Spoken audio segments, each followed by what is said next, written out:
O irmão Vicente Cardoso, de Divinópolis, Minas Gerais, apresentou na Web Rádio Estação da Luz o programa espírita Pelos Caminhos da Evolução. Um programa simplesmente excepcional, imperdível.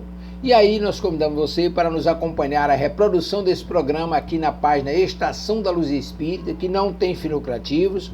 O objetivo é esse: reunimos aqui o maior acervo possível de matérias espíritas. A programação da Web Rádio Cristo Consolador de São Paulo, da Web Rádio Estação da Luz de Natal, livros, obras da codificação, obras suplementares, textos, palestras. É só você acessar lá na página Estação da Luz Espírita e viajar, e lá você vai encontrar, acredite que é aquilo que atenda às suas necessidades. Queremos agradecer pela sua companhia e convidamos para mais esse programa, o Programa Espírita Pelos Caminhos da Evolução, estudo do livro A Gênese, Caráter da Revelação Espírita. Apresentação de Vicente Cardoso, de Divinópolis, Minas Gerais, transmissão da Web Rádio Estação da Luz. Muito obrigado, imperdível mesmo. Muito obrigado pela companhia.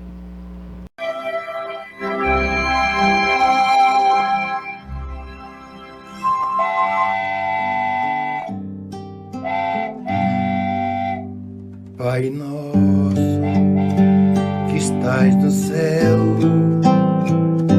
santificado seja o vosso nome.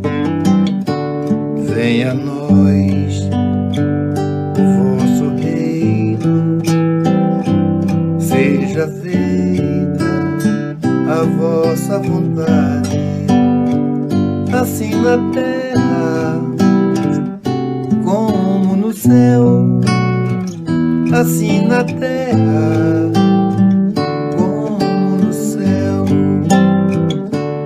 O pão nosso de cada dia dai-nos hoje, ó Senhor. Perdoai as nossas dívidas, assim como perdoamos aos nossos devedores. Não deixeis cair em tentação, mas livrai-nos de todo o mal. Não deixeis cair em tentação, mas livrai-nos de todo o mal.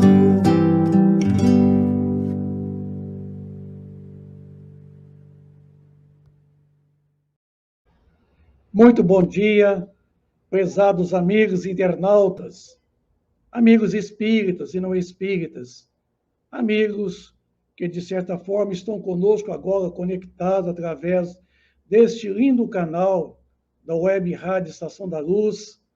É um prazer muito grande estarmos de volta com vocês, hoje, segunda-feira, 21 de março. Agora nós estamos para conversar com vocês pelos caminhos da evolução.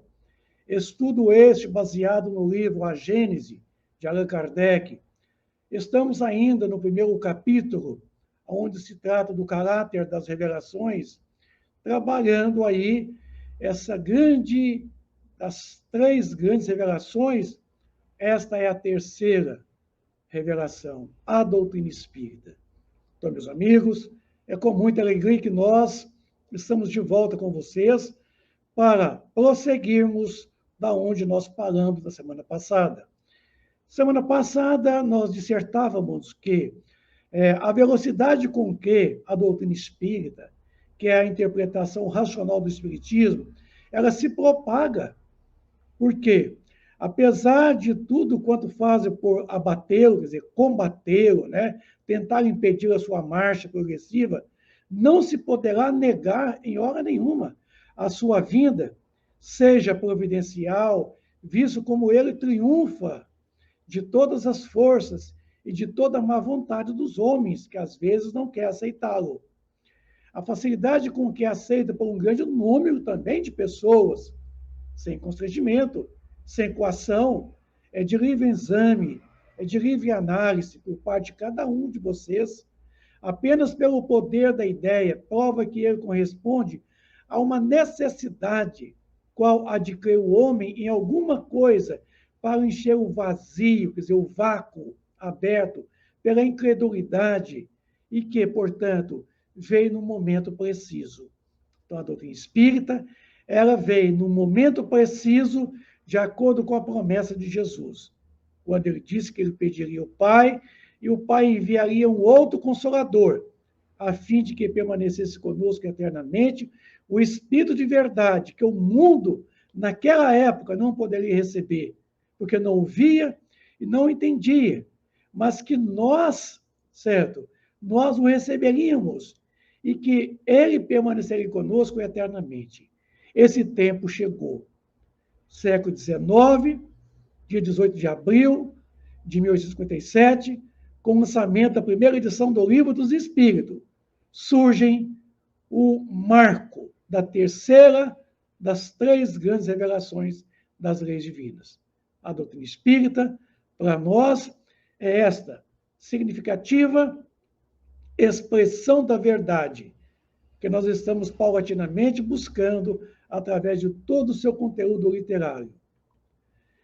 Uma coisa importante colocar para todos vocês, amigos do Ideal Espírita, que o lançamento da primeira edição de O Livro dos Espíritos, esse monumento, essa grande obra que representa a espinha dorsal, quer dizer, toda a estrutura filosófica, científica e religiosa da doutrina espírita, O Livro dos Espíritos, conseguiu atravessar incólume o Alto de Fé de Barcelona, em 1861, quando o Alto de Fé, o Papa, aliás, o Bispo Sevilla, mandou queimar 300 brochuras de obras espíritas numa praça pública, no dia 9 de outubro de 1861.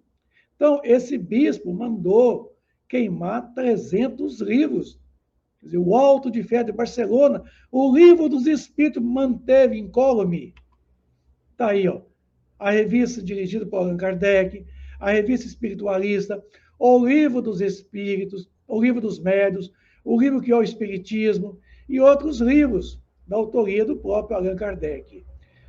Foram queimados, mas podem queimar todos os livros, mas não podem queimar os espíritos. Queimarão todos os livros, todos os papéis que diz respeito ao espiritismo. Podem, mas os espíritos estão aí vivos, porque eles não podem ser queimados. Se amanhã nós queimarmos todos esses livros, eles manifestarão de novo para trazer a lumen a proposta espírita. Tivemos aí o processo dos espíritas em 1875, tá?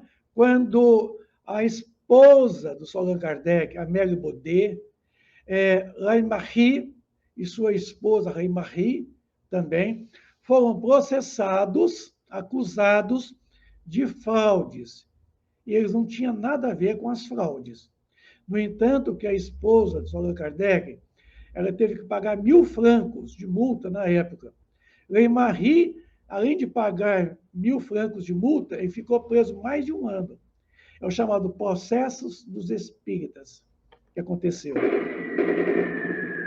Tivemos aí a Primeira Guerra Mundial, 1914, Segunda Guerra Mundial, 1939.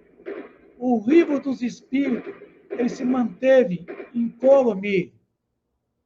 Ele conseguiu atravessar, ele conseguiu vencer, ele conseguiu manter íntegro essas 2 grandes guerras mundiais, certo? Sem falar de outras guerrilhas. Isso.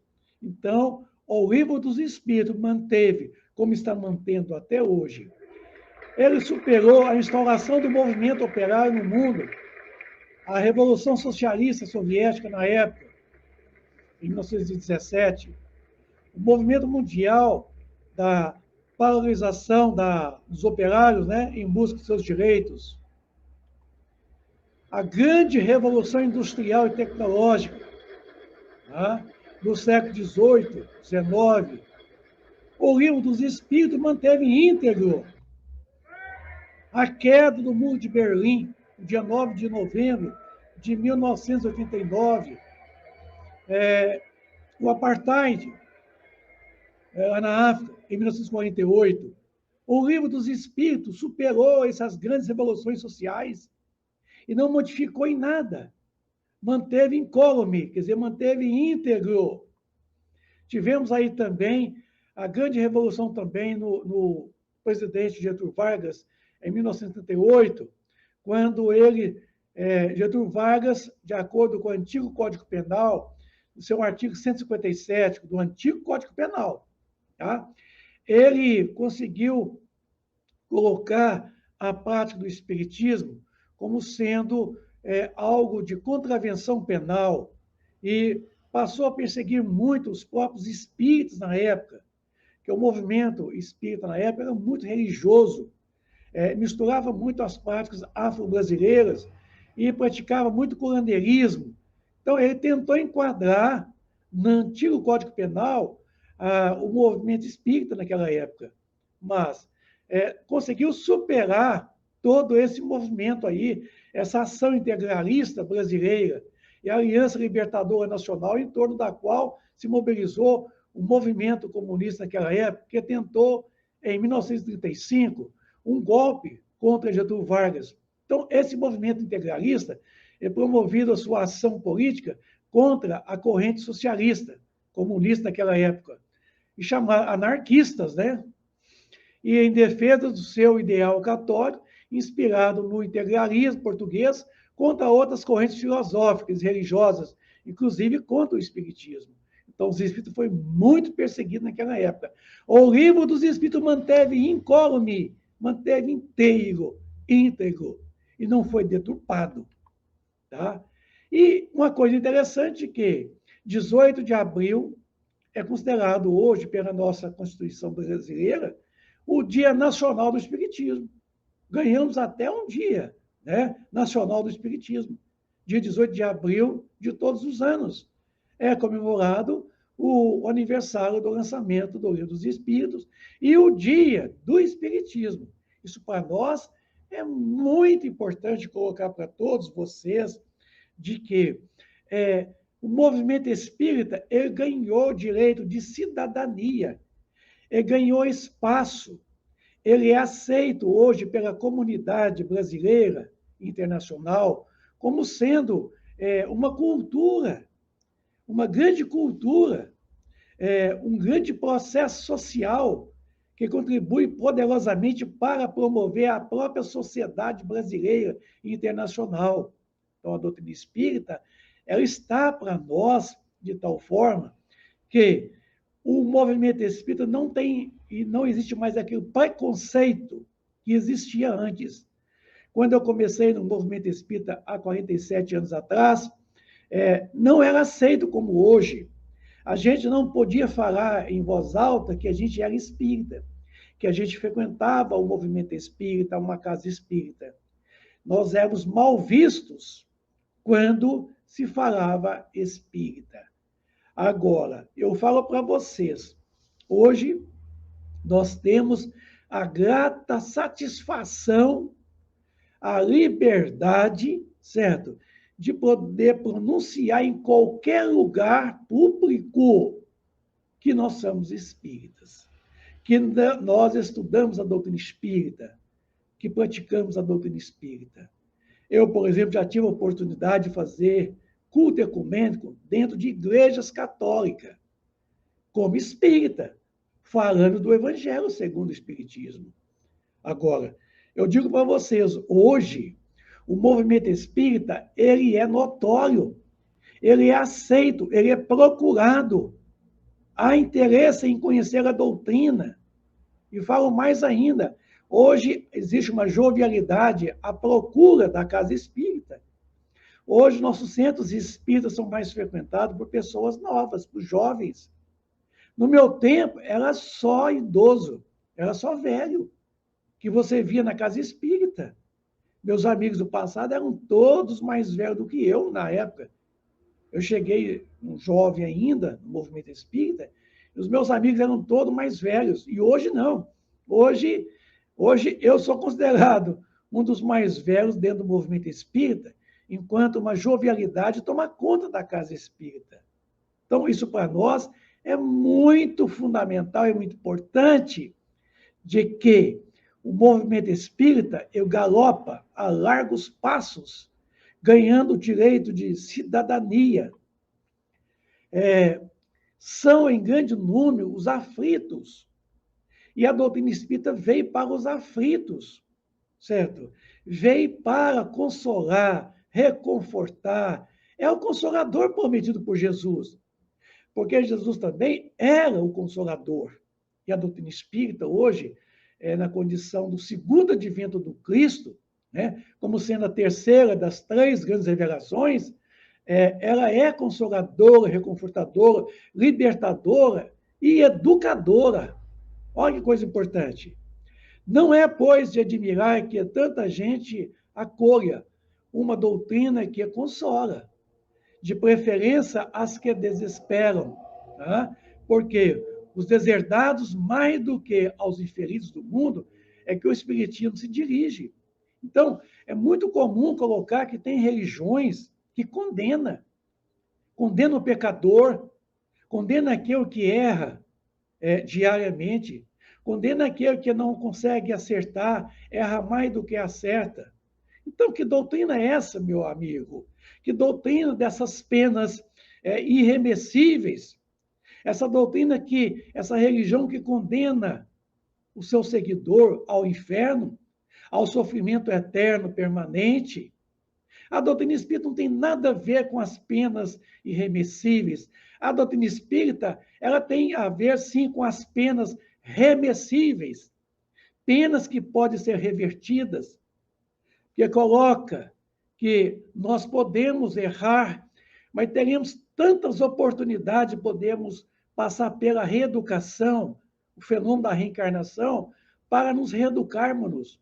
Então, quantas vezes se fizer necessário, vamos poder reencarnar para passar pelo processo da reeducação. Então, a doutrina espírita, ela não tem a condenação, não existe condenação, pelo contrário. Ela fala da reeducação, ela fala da educação, ela promete a educação. A educação é a sua grande ferramenta, porque a educação, baseada nos princípios da doutrina espírita, se fundamenta em ciência, em filosofia. E é a filosofia que é a mola propulsora, é a mola que impulsiona o movimento espírita à frente. Porque a filosofia é a indagação. De onde eu vim? Por que estou aqui? Por que sofro? Haveria amanhã a minha libertação espiritual? Haveria a supressão do sofrimento, do alívio? Isso. Para onde eu vou? O que vai acontecer comigo depois da morte do corpo físico? Comprova que não existe a morte, exceto a morte do corpo. A imortalidade da alma, sua possibilidade de manifestação através do fenômeno mediúnico. Fala da pluralidade das existências, dos mundos habitados. Fala de um Deus único, verdadeiro, justo, misericordioso. Essa é a nossa doutrina. Então, ela é que se dirige a todo esse movimento de renovação. Ela não promete salvação de ninguém.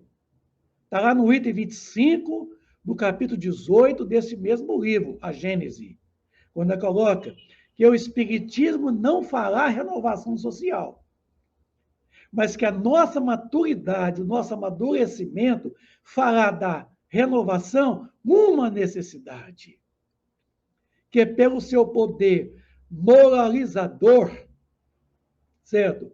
Ele é contemporâneo desse grande movimento de regeneração da humanidade.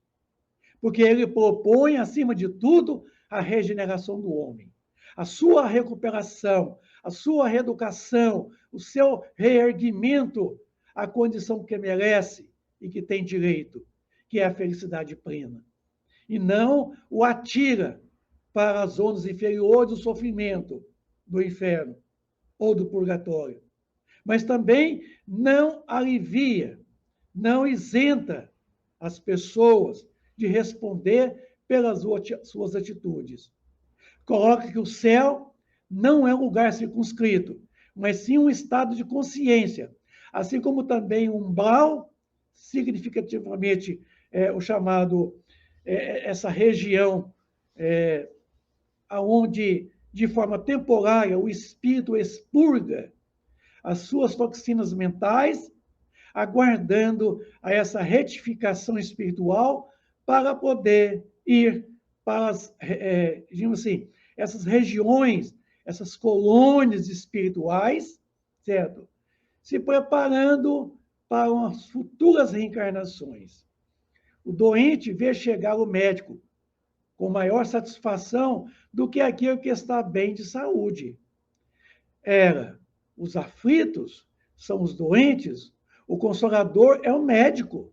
Vos que combateis o espiritismo, se quereis que o abandonamos, que nós abandonemos-nos para vos seguir, dai-nos mais e melhor do que ele. Apresenta um argumento maior, certo? Apresenta uma contradita, entende?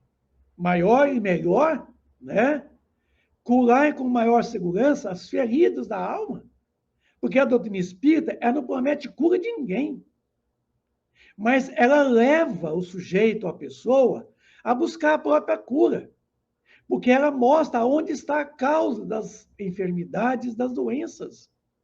Mas ela mostra que nós somos objeto e causa, ao mesmo instante, do sofrimento.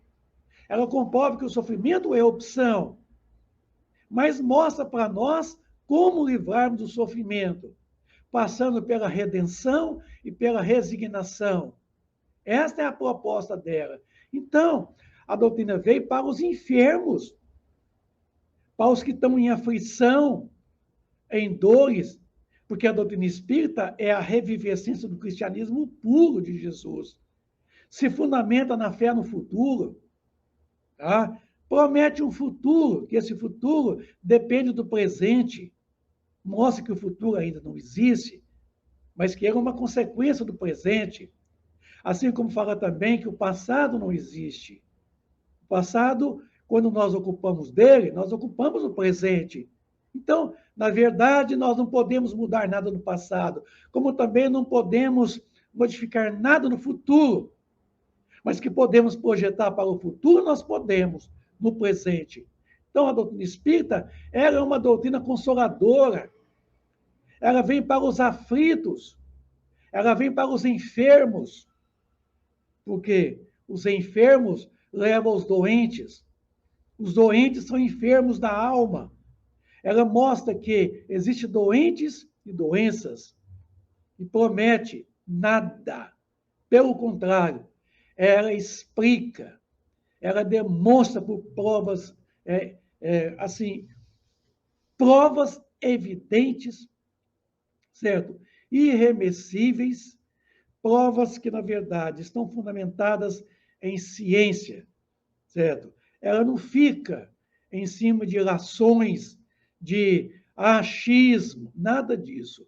A doutrina espírita é uma ciência de observação, uma doutrina filosófica que mostra para nós a nossa origem, a nossa natureza, a nossa destinação, comprova a relação dos espíritos para conosco, revela as leis de Deus, as leis divinas, tá? As leis físicas, leis químicas, biológicas, revela as leis morais que regulam o comportamento do espírito. Dá mais consolações, mais satisfação ao coração. Dá esperança mais legítimas, maiores certezas, fazei do futuro um quadro mais racional, mais sedutor. Não julgueis vencê-lo com a perspectiva do nada, com a alternativa das chances do inferno, ou das chamas, né? Ou com inútil contemplação perpétua. Não! Ela não fala dessa contemplação perpétua lá no céu, né? Sentado lá, banando os anjos, nada disso. E nem também é tirado aos fogos do inferno, do sofrimento. Não, certo? Na verdade, ela não baseia em nada. Ela comprova, entende? Não é essa teoria do nadismo, não, do niilismo, não, certo? A doutrina espírita, ela comprova, sim, Deus, Pai Todo-Poderoso, Criador de todas as coisas e de todos os seres. Isso. Porque ela está fundamentada em ciência, em comprovação. Não é utopia, certo? Esse negócio de fogo do inferno e de contemplação no céu, não tem isso, não.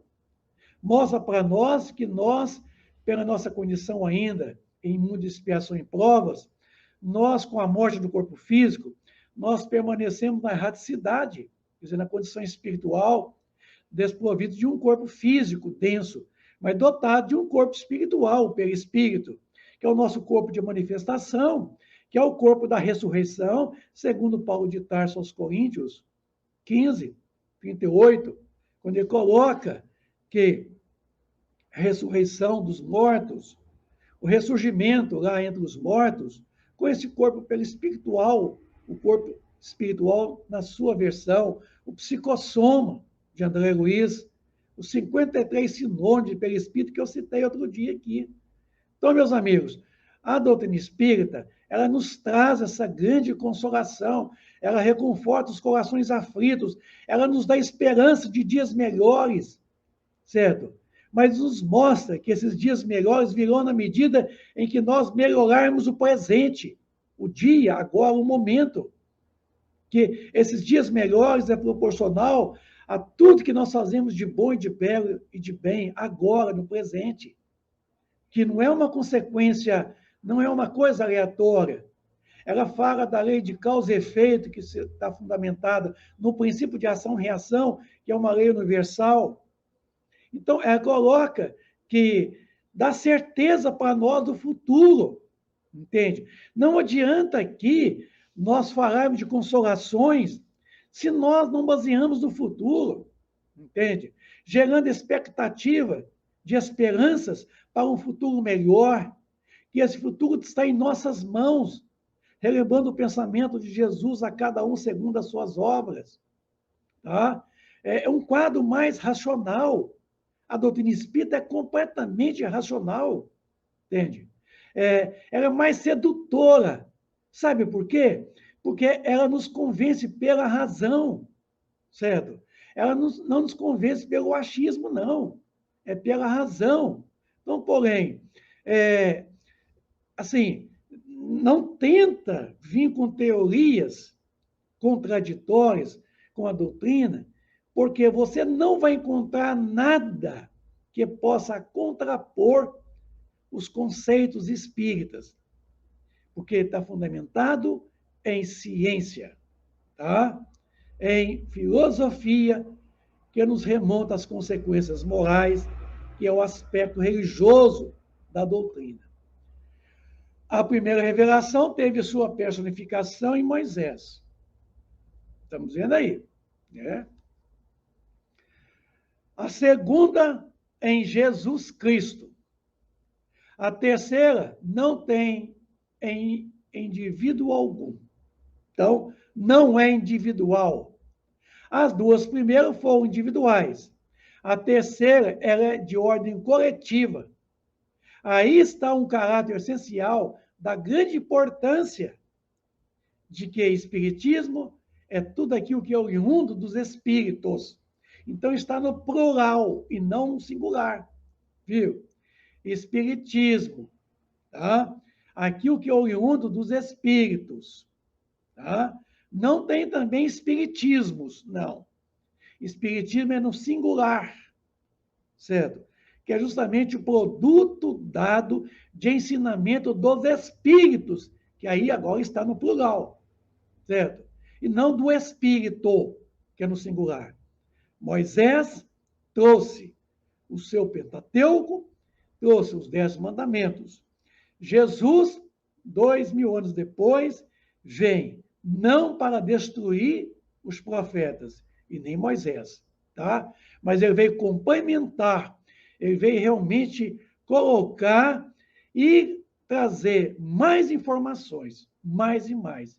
Mas como ele sabia que nós não estávamos maduros suficientemente naquela época para poder entender tudo, ele promete para o futuro o Espírito de Verdade. E 2000 anos depois, o Espírito de Verdade vem através da doutrina espírita. Tá bom? Eu quero aqui aproveitar para responder aqui uma pergunta do nosso amigo Moura, Barão do Rio Branco. Ô, meu amigo, é um prazer muito grande poder, nesta manhã, estarmos com vocês aí e poder responder a sua pergunta. Ouvi relato de espíritos se queixando de estar sendo queimado nas labaredas do inferno. Isso procede? É o Hugo, né? É o Hugo de Abreu, de Recife. Ô, meu amigo, ô, Hugo, é o seguinte, depende da onde você ouviu, né? Da onde você realmente teve essa notícia, né? De espíritos queixando de estar sendo queimados nas labaredas do inferno. Bom, de certa forma, pode ser alguma entidade, isso, que ainda mantém na sua cultura religiosa a ideia do fogo do inferno e do céu, na visão cartesiana. Passa pelo fenômeno da morte, certo? E, de certa forma, como ele ainda guarda esses resquícios da cultura religiosa de que obteve doutrinas que falam do inferno e do céu, conforme a pintura de Dante Alighieri, isso, pode conservar, sim, essa ideia, entende? De perceber que está sendo queimado. Mas, na verdade, ele não estaria sendo queimado, porque isso não existe. O inferno não existe no sentido literal da palavra, entende? Inferno com fogo, com enxofre, com sofrimento, com os capetinhas fincando o garfo na gente. Não tem nada disso. Isso é uma visão muito mística, desprovida de fundamentação. Inferno é uma palavrinha que vem de inferior, quer dizer, um estado de consciência inferior, de sofrimento da consciência. Agora, nesse estado de sofrimento que você tem na sua consciência, você pode experimentar aquilo que a cultura religiosa imprimiu na sua cabeça, do fogo do inferno. Você está condicionado. Então, você pode até perceber que está sendo queimado, que está sendo realmente colocado ali no meio do fogaréu, mas não está, entende? Jamais Deus criaria um lugar, geometricamente falando, para sediar nós no meio do fogo, queimando. Que pai é esse? Que Deus é esse? Eu não seria justo, meu amigo. Então, esse queixume aí desse espírito, talvez, assim, é alguma entidade que pode ter experimentado de forma consciencial o estado de inferno, que a religião dele imprimiu na cabecinha dele. E ele conservou esse condicionamento e pode até sentir a sensação desse lugar, porque esse lugar está onde? Na consciência dele, na consciência cheia de faltas, de erros, de maldade, entende? Ele pode indiciar isso, mas isso não é verdade. Não existe o fogo do inferno. Não existe o inferno de Dante Alighieri. Como também não existe o céu de Dante Alighieri. Tá? O céu, o inferno é um estado de consciência. Capítulo 3 do livro O Céu e o Inferno, de Allan Kardec. Vejamos lá. Então, meu amigo, o Hugo, na verdade, esse espírito aí, certo?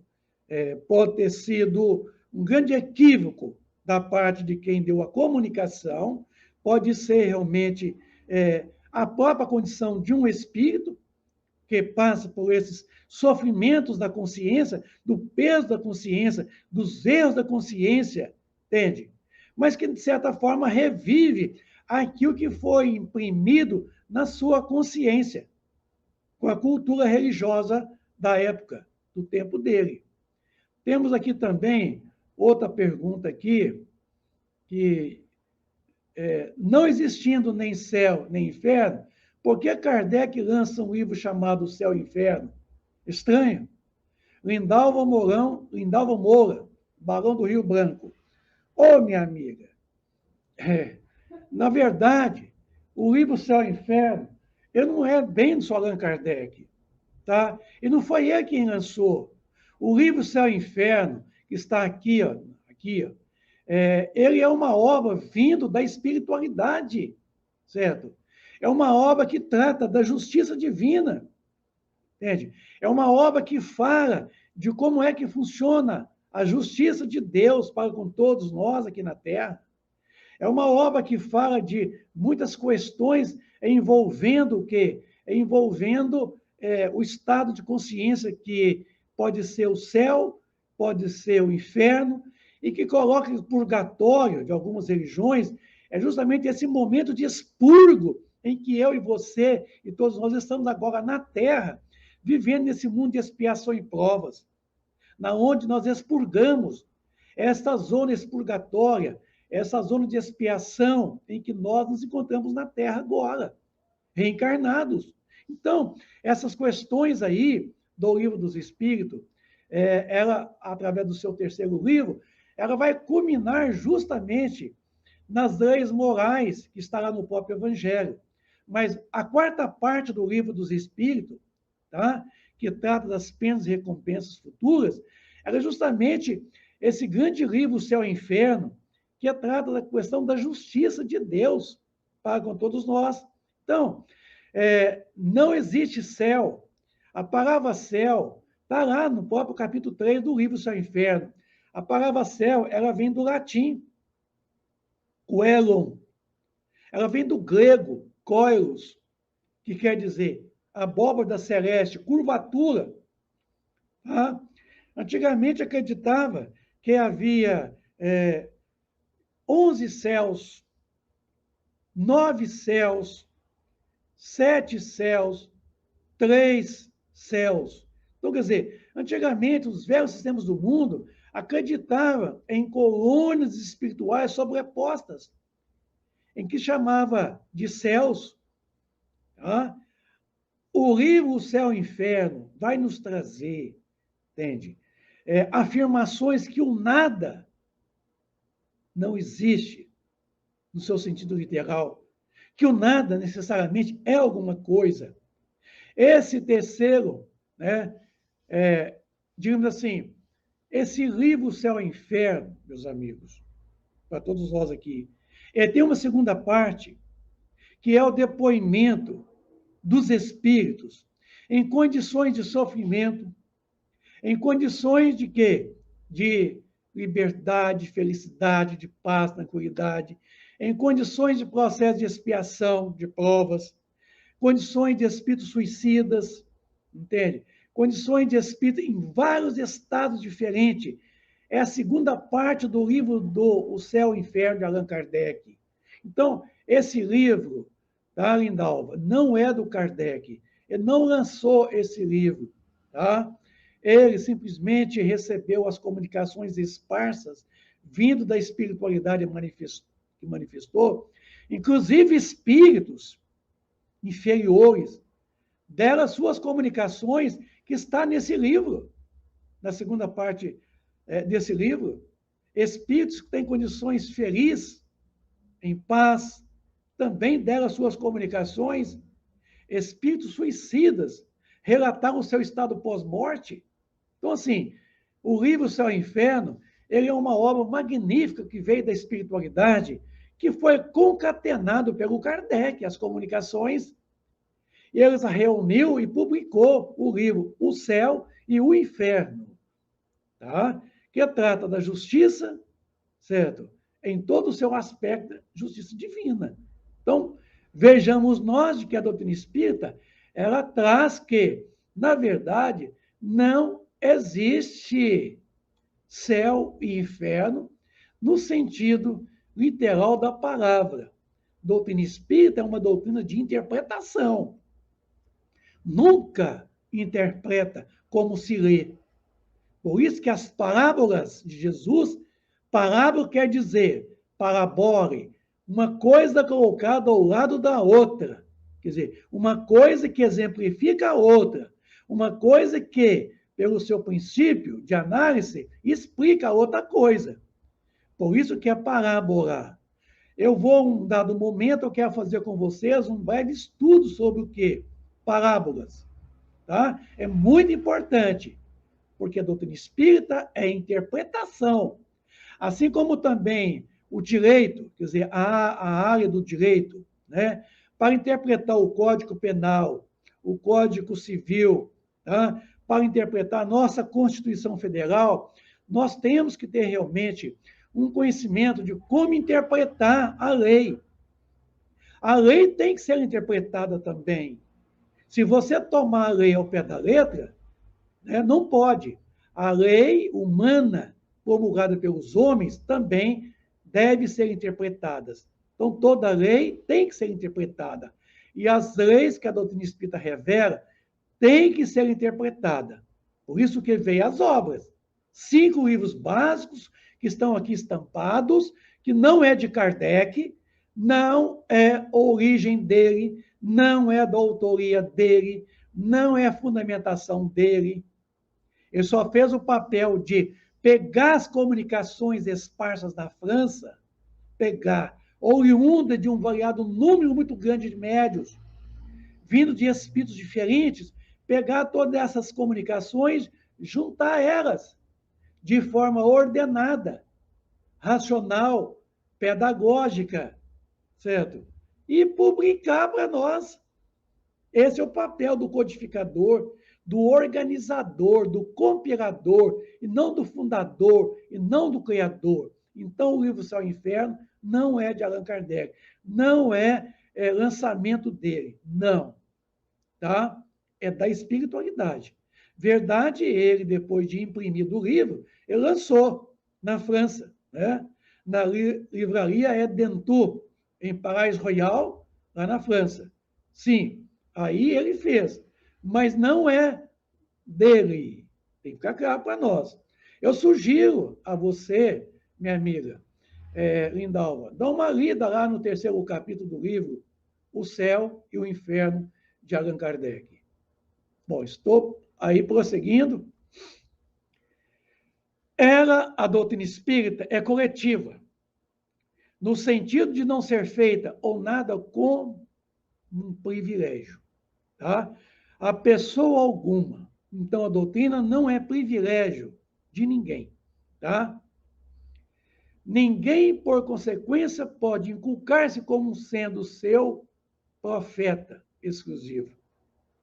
Foi espalhada simultaneamente por sobre a terra a milhões de pessoas de todas as idades e condições, desde a mais baixa até a mais alta da escala, conforme essa predição registrada pelo autor dos Atos dos Apóstolos.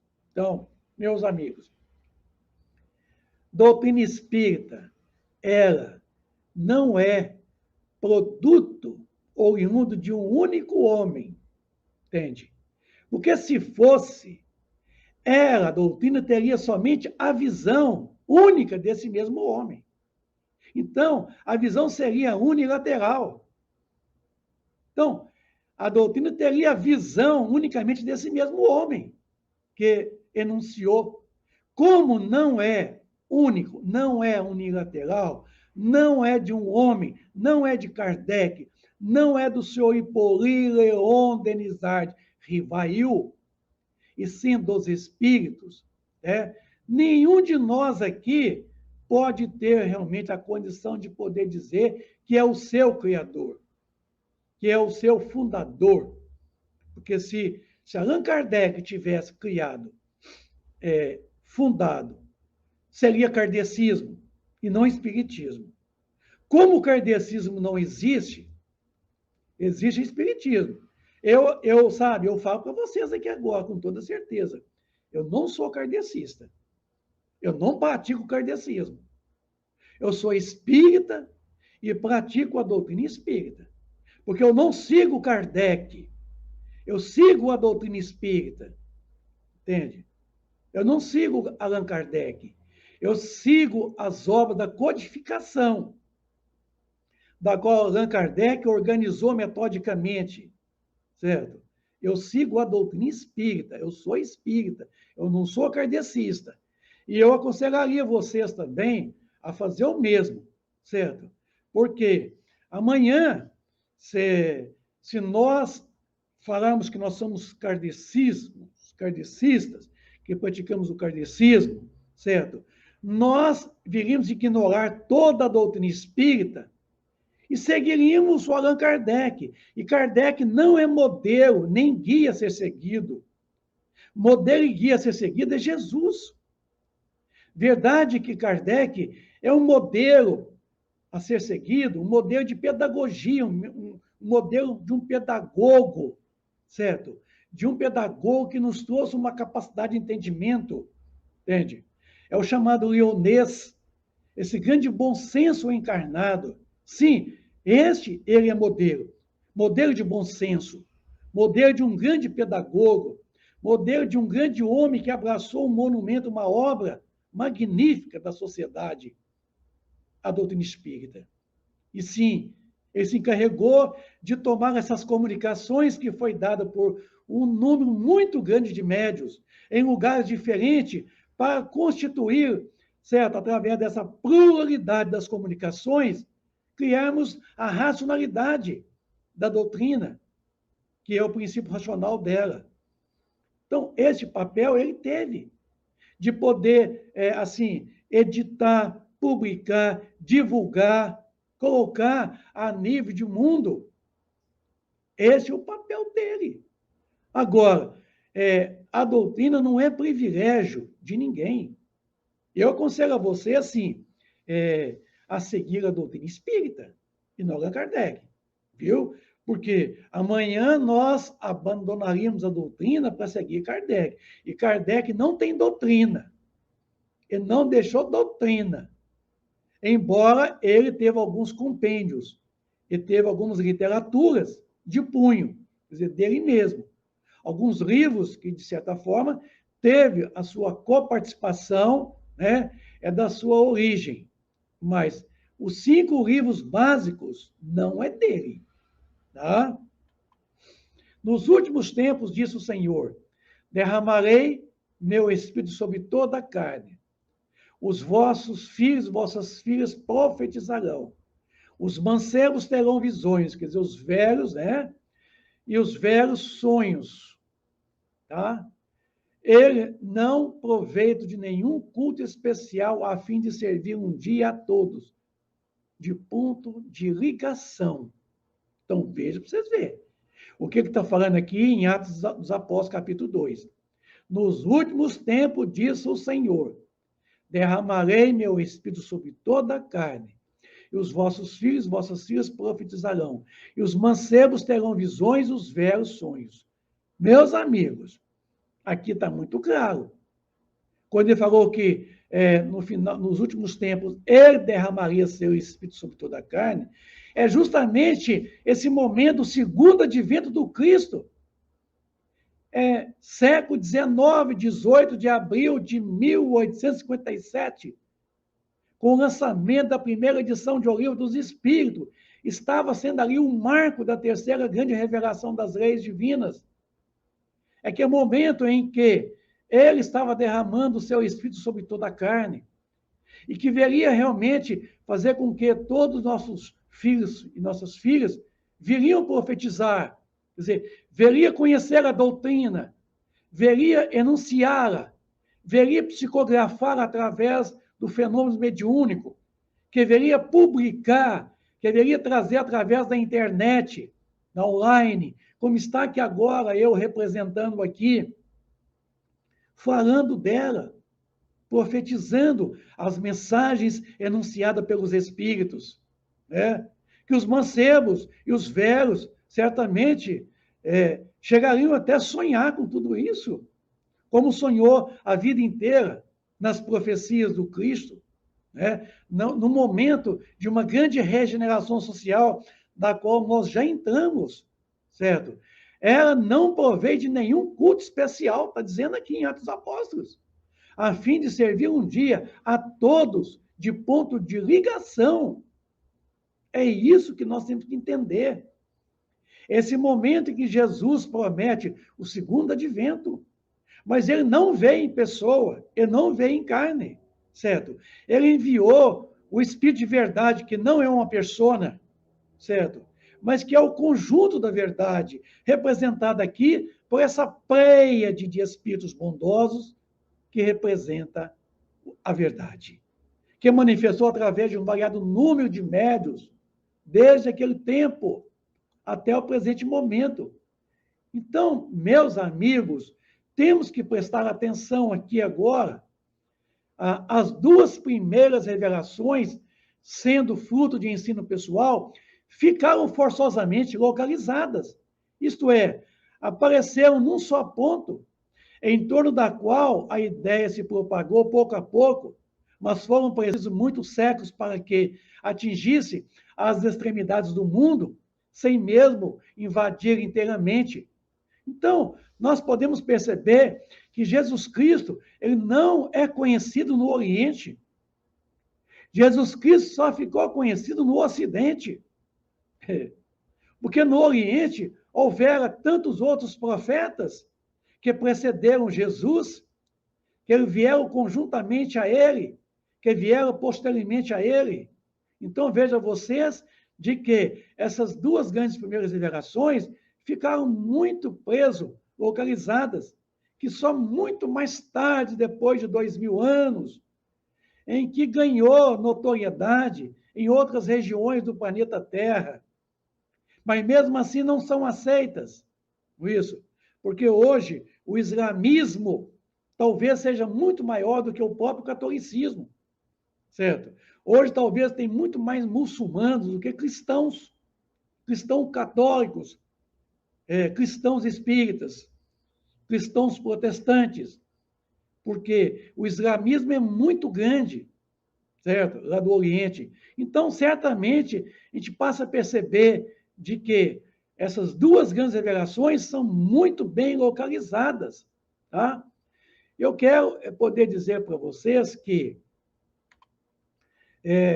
o nosso papel aqui, ó, o papel pessoal, conforme está dizendo aqui o nosso amigo Allan Kardec, através dessa nota, no grande movimento de ideias que se prepara pelo Espiritismo, é que começa a operar-se de um observador atento, que estuda os fatos para descobrir a causa e tirar-lhe as consequências.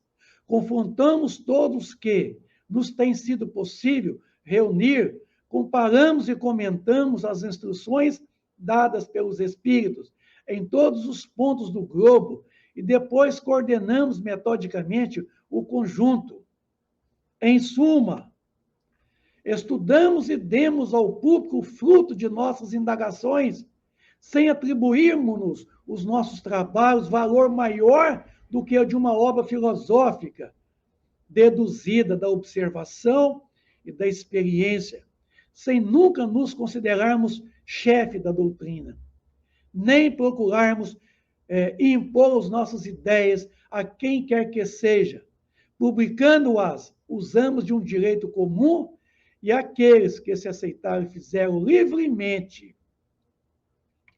Meus amigos, para quem sabe ler um pinga e letra, Allan Kardec, nesta nota, ele deixa muito bem claro o nosso papel pessoal no grande movimento de ideias apresentado pela doutrina espírita, né, que se prepara pelo Espiritismo e que começa a operar, quer dizer, começa naquele tempo dele, de um único observador. Allan Kardec era um observador. Quando Allan Kardec conheceu o senhor Fortier, que é o antigo magnetizador daquela época, do século XIX, ele soube que Fortier tinha algumas reuniões de magnetismo em casa, e que na casa do senhor Fortier as mesas falavam, as mesas andavam, que era o conceito da época, né? O período das mesas girantes, ou mesas falantes. Quem quiser entender isso aí, vai pegar o livro Mesas Girantes, do Zeus Van Tuyl, tá? Tem PDF na internet aí, para você estudar esse passado da qual Allan Kardec também participou desse grande movimento, certo? Das mesas girantes. Então, naquele tempo, ele não chamava Allan Kardec, ele se chamava, o seu nome de batismo era Hippolyte Léon Denisard Rivail, mas muito conhecido como professor Denisard na cultura francesa. Ele ouviu falar que na casa do senhor Fortier as mesas falavam, as mesas andavam. Inclusive, Fortier era amigo do professor Denisard, o Allan Kardec. O convidou muitas vezes.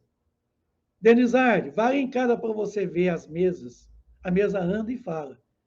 Ele disse, o quê? Isso é coisa de doido, isso é loucura. Né? Mesa andar até que pode, porque ela tem pernas. Mas mesmo assim ela não tem cérebro, então ela não pode pensar. Então, um corpo que tem pernas e não tem cérebro não pode andar, porque o cérebro comanda as pernas. Então ele ficou, né, nesse ceticismo, mais de um ano. Aí veio o Charpentier, também, que era um magnetista da época, magnetizador, que provocava também na sua casa o fenômeno das mesas comunicantes, as mesas falantes, as mesas girantes, né, que batiam um dos pés na comunicação sematológica. Ouviu falar da senhora Panay Maison, certo?